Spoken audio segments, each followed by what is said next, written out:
Hey, Colin, thank you so much for joining us today. I Yeah, just want thanks, to Elizabeth. I just want to take a minute to introduce you to everyone who is tuning in to watch this video.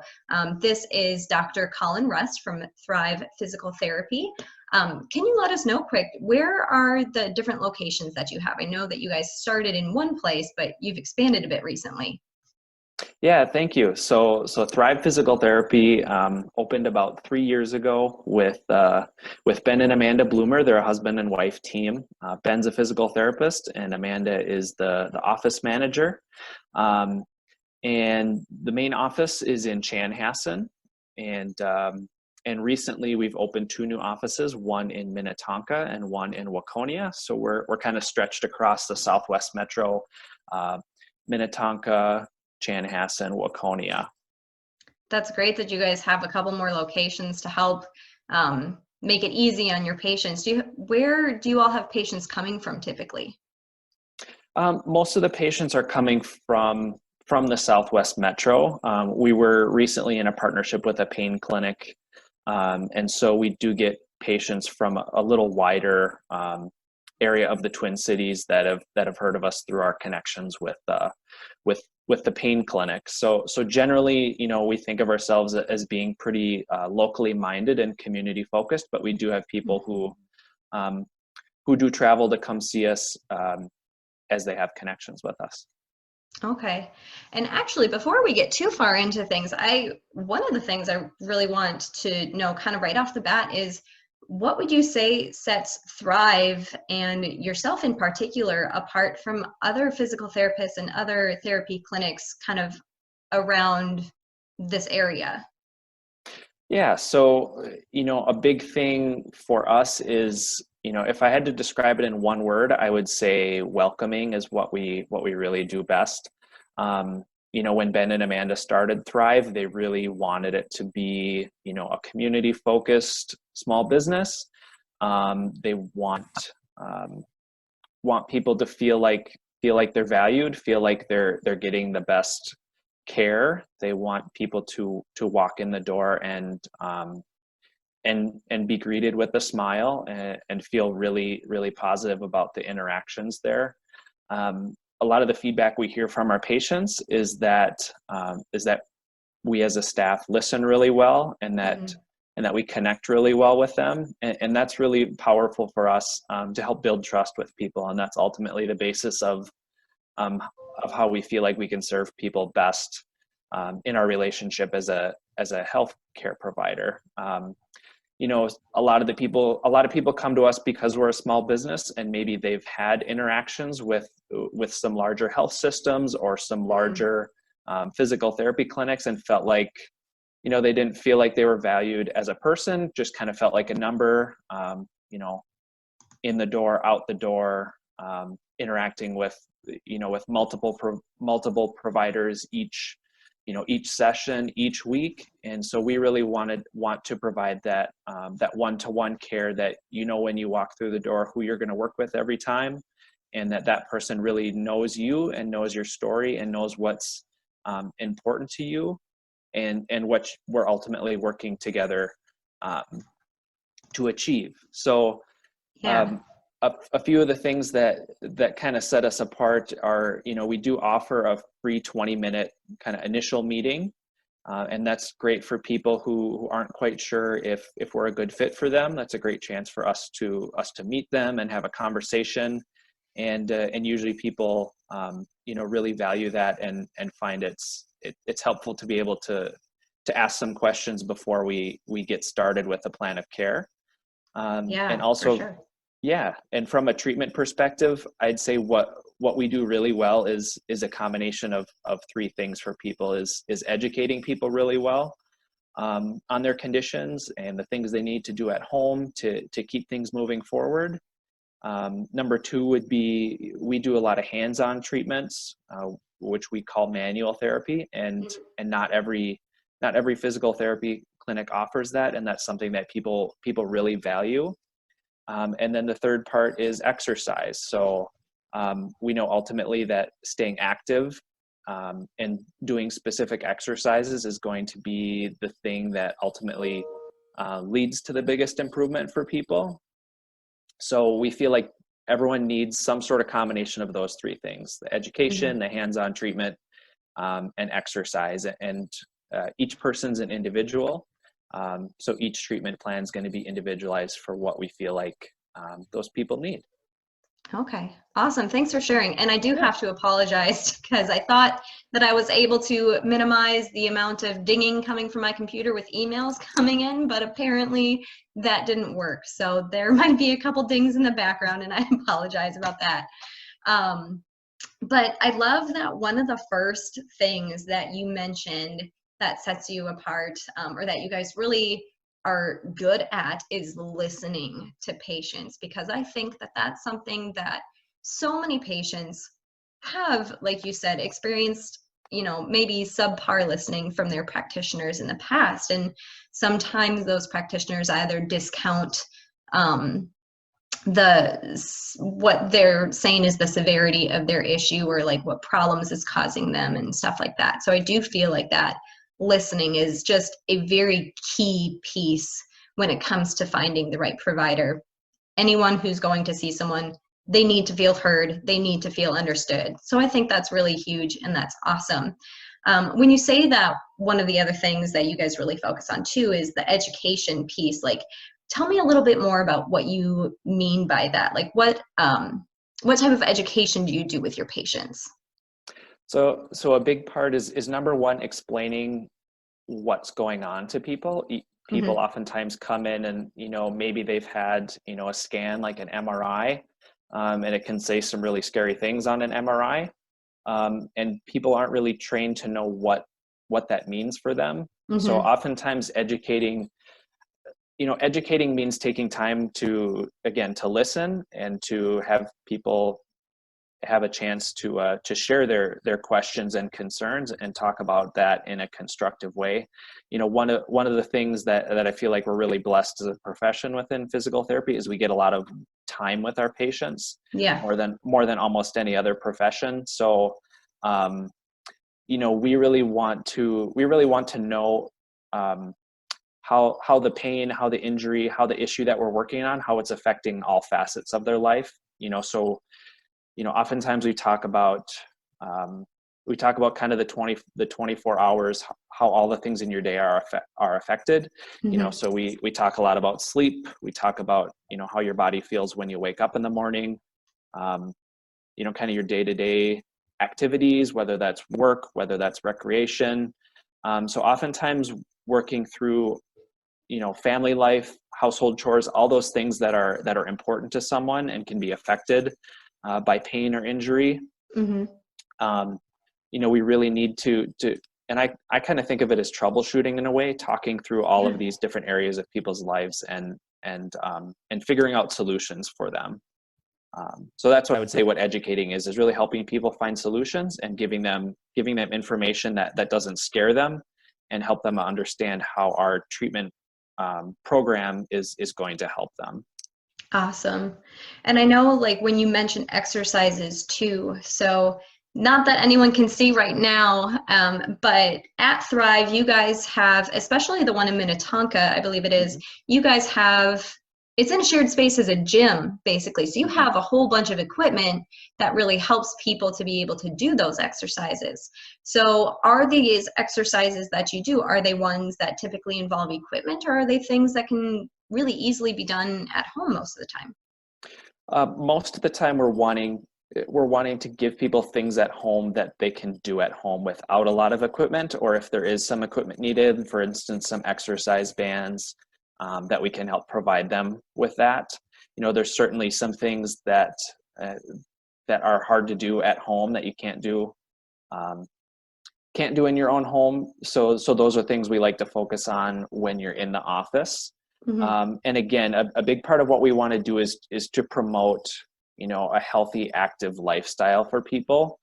So, for a lot of our people, they may not be very active when they start to come working with us, but that's a part of our progression, is to try to find those recreational pursuits, those activities, that mode of exercise that's important for them to help them kind of continue on with a lifetime of health and activity. So that for a lot of people that, that might look like lifting weights, that might look like walking, that might look like biking or running or being strong enough to play with your grandkids. So that looks really different for everyone. So again, it all comes back to what that individual's goals are and how our treatment should be tailored to help work towards those goals for people.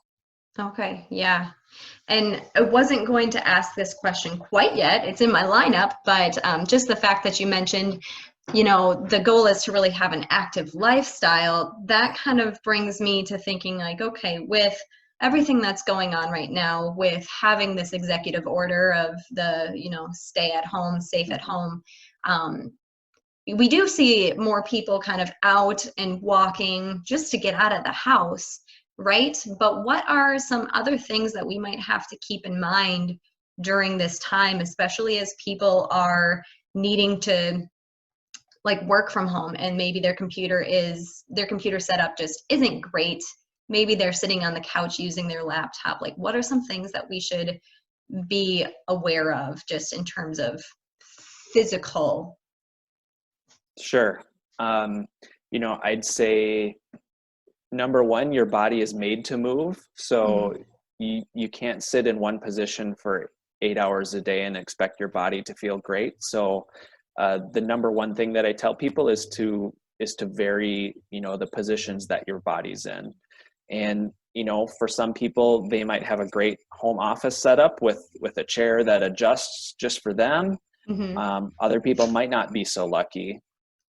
So I always tell people, you need to make sure you're getting up at regular intervals during the day, even if it's, a couple minutes every hour, just to get the blood flowing through your body, kind of loosen up some of those stiff muscles. So again, varying position is going to be kind of the number one best thing for people.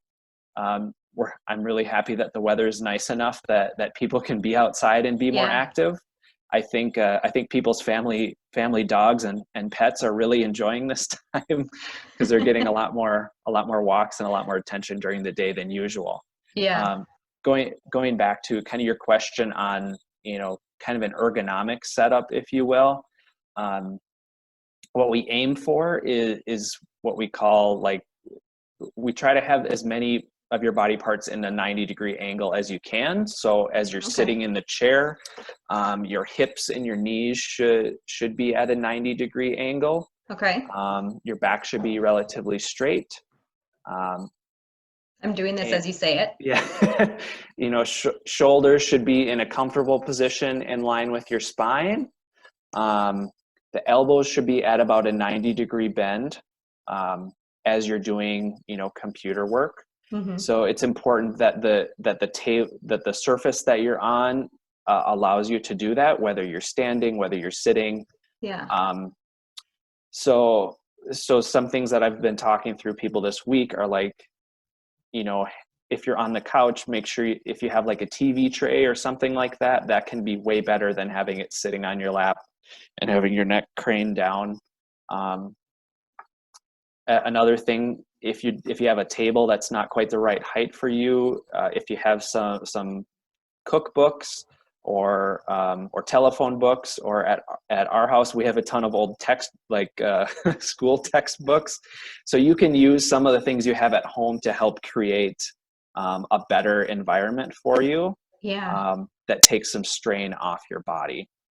But again, that varying that position and giving yourself some regular rest time is really, I would say, the number one most important thing.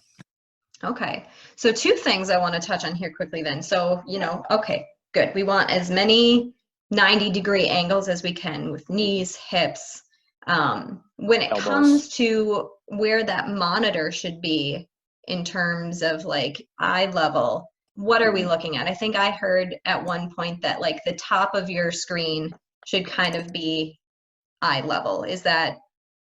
Yeah, I'd say that's pretty accurate. And that's where, putting those books, stacking something underneath it to bring it up to a better level for you is gonna be really helpful.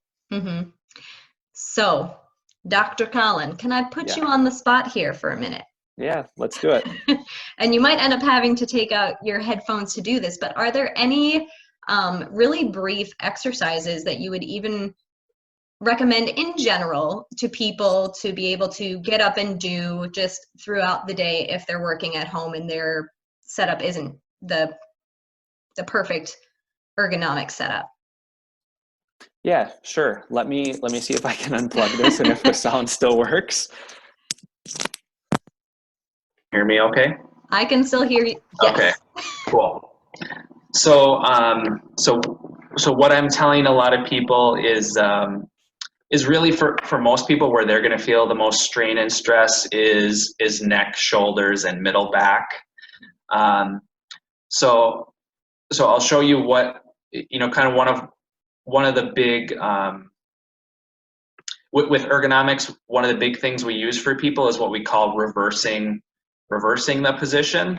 So I'll turn to the side so you can see a little bit better. So the longer we're at a desk or a computer, our neck tends to get more forward like that. So a stretch that I give people often to help with that neck strain is again reversing that position. So if we're in a position like that, think about pulling your chin back as far as you can, and that's going to stretch the back of your neck and your upper back there. So that's one that I've been telling people, once an hour, do about 10 repetitions of that. Just kind of chin forward, chin back as far as you can go. And then, so unfortunately, people usually remember that as a double chin exercise because that's what it looks like you're doing here. And then what I tell people for the shoulders and mid back, we kind of get to that rounded position here when we're sitting at a desk. And so I have people do squeezing the shoulder blades back. And you can add that in. Let's see. With the arms coming back to really kind of stretch everything through that front side of your shoulder and down your arms. Mm-hmm. Okay, yeah, and that's interesting because I know like Dr. Aaron, of course, also has stretches that he recommends, and he does that same thing. A lot of people when they're sitting there and like their back is feeling tight, they want to do this and really stretch it out, but really you want to help relieve those muscles because that's the position they've been in. Yeah, and I tell people again, think about reverse the posture that you've been in for a while, and that's going to really be a great movement for your body. And again, even some repetitions of like 10 repetitions an hour of those two stretches, I think will really go a long way for a number of people. Mm-hmm. Yeah. So what do you usually have people do to help remind them to do that every hour? Is that something where it's like, oh, set a phone alarm, or anytime you get up to go to the bathroom? I guess I don't know if people are going to the bathroom once an hour, maybe if they're really hydrated. Yeah, oftentimes reminders on either a phone or on your work calendar if you're still working from home. Those can be really good ways. Or if you're just feeling like, wow, I'm feeling some strain, feeling some tightness, then it's time to get up from your computer for at least a couple minutes and walk around. Yeah, good ideas. All right. So another thing that I wanted to touch on or just hear from you, what are some of the more challenging cases that you've seen success with working at Thrive? Yeah, so again, one of the things that sets us apart is that Ben and myself have both worked in chronic pain clinics. So we've worked with a number of people, who have had really challenging, long-standing issues and multiple areas of pain. And so again, with us being the one-on-one practice where we get to know people really well, we can start to work through some of these really challenging issues. And it can take a long time. And one thing that we've appreciated about working with Valeo is when you guys have had some patients where things have been where people are having a lot of challenging issues, or you guys identify that, hey, the care we're providing is helping them, but we still see some room for improvement here. We've really appreciated being able to collaborate on cases like that. For us being able to collaborate on, like auto accidents, like people who've had longstanding pain from an auto accident or a work-related injury, have been some of our really good successes. And those are the people who keep coming back to us because we know their story. And Yeah. you know, when people have been in pain for a long period of time, it can be really hard to find health providers that you trust and feel comfortable working with. And so those are the ones that we, you know, one of my mentors told me that you learn the most from your most challenging cases if you're willing to listen. So that's something I've always tried to embrace, and I think those are the most impactful for me as a clinician, and to see the change you can make in someone's life when they've been in severe pain for a number of years. And you know, it's not likely to be, you know, it's not going to be a 1 week fix if it's been something that's been going on for 27 years. So it's a process. So we need to embrace that as healthcare providers, and kind of take that role as being, you know, a guide on someone's health journey, kind of that step-by-step process for people. So I hope that helps. I think we might be hearing a little bit of echo when I'm talking. I don't know if you can pop the Sure. earbuds back in.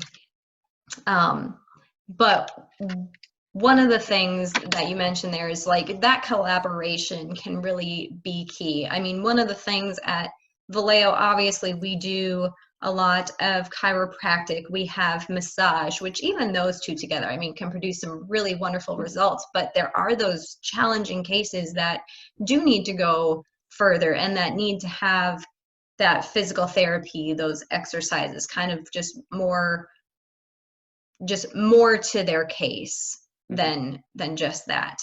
And sorry, my screen also closed on me, so I'm gonna just go here. But saving, in my opinion, one of the best things for last. Tell me a little bit about how you feel that Christianity plays a role at Thrive, because that's something that, you know, as a company, Valeo is very passionate about being God-centered, and a lot of the patients who go to Valeo really reflect that and value that. So how does that play a role at Thrive?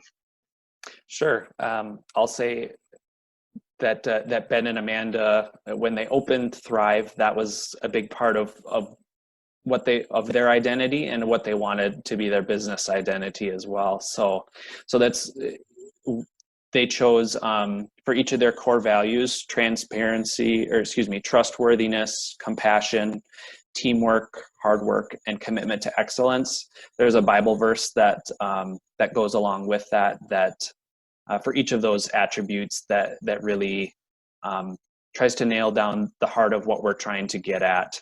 And I'll say from my personal standpoint, I'll say, you know, as Christians, we are called to treat each other with Christ's love.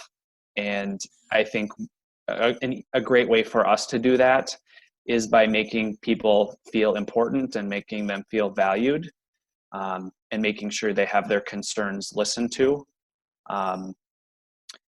Even if people aren't, even if people aren't Christ followers, we want to treat them with the utmost respect as well. And we need to show them that everyone is worthy of God's love. And I think that's reflected in the patients that we see. We really want to be very community minded. We don't just want to, for instance, we don't only want to see athletes. We don't only want to see older adults. We really want to be a place where families and people throughout the lifespan feel comfortable coming to us, because it's a welcoming place, because they feel valued, because they know that we as healthcare practitioners are Christ followers, and want that to be evident in the way that we interact with people and the way that we conduct our business. Mm-hmm. And hearing that, I mean, it did spur kind of one, maybe last question, hopefully last question for me, just in terms of not only seeing athletes or not only seeing people who have been in car accidents, stuff like that. Do you guys work a lot with, or even just have the potential to work with people who come in and they're like, hey, you know what, I don't necessarily have any major pains. I don't have anything really big that has happened injury wise in the past, but I want to make sure that what I'm doing now is setting me up for success in the future. Do you take on cases like that as well? Yeah, let me say something on your last question before I forget. Okay. The more we, and especially for me being in the chronic pain world, pain is complicated, and pain is not as simple as, this is what your X-ray shows. There's always a physical component to pain. There's always an emotional and mental component to pain, and oftentimes there's a spiritual component to pain. And that's something in my conversations with you and with Dr. Aaron at Valeo that you guys also recognize that, and are willing to approach that with people. And I think that's so valuable. And I think, just from the medical fields, if we ignore the non-physical aspects of pain and suffering, I think we're missing a big part of how we can serve people.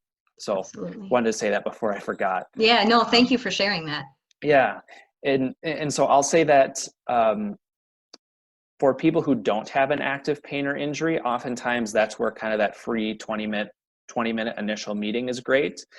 We can do some quick screens to say, like, either, hey, physical therapy is a good fit for you now, or physical therapy might not be the best fit for you. Maybe you do need to, maybe you'd recommend, a gym or fitness center or personal trainer for you. So that can be an area that we can help guide people. And that's a big part of how we want to be community minded and help connect people to the resources that they need at that time. I'll also say we have some people who kind of, I will call it more kind of like a wellness or more of a preventative physical therapy program. One person that comes to mind is a marathon runner. And she'll often come to us, during different parts of her training cycle, if she's needing helping with either tweaking her training plan or needing some advisement on some small aches or pains. Okay.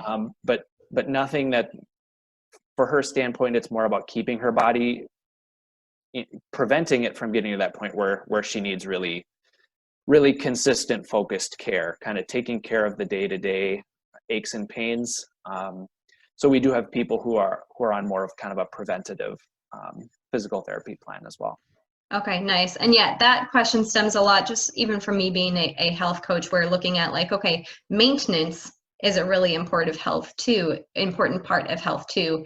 The more we can be preventative, the less we have to be reactive, hopefully. Right. So yeah, basically, I just wanted to take the chance now as we wrap up to really thank you. I know I took a good chunk of your time today with asking you all of these questions, but we really appreciate it. Our patients really appreciate hearing from you.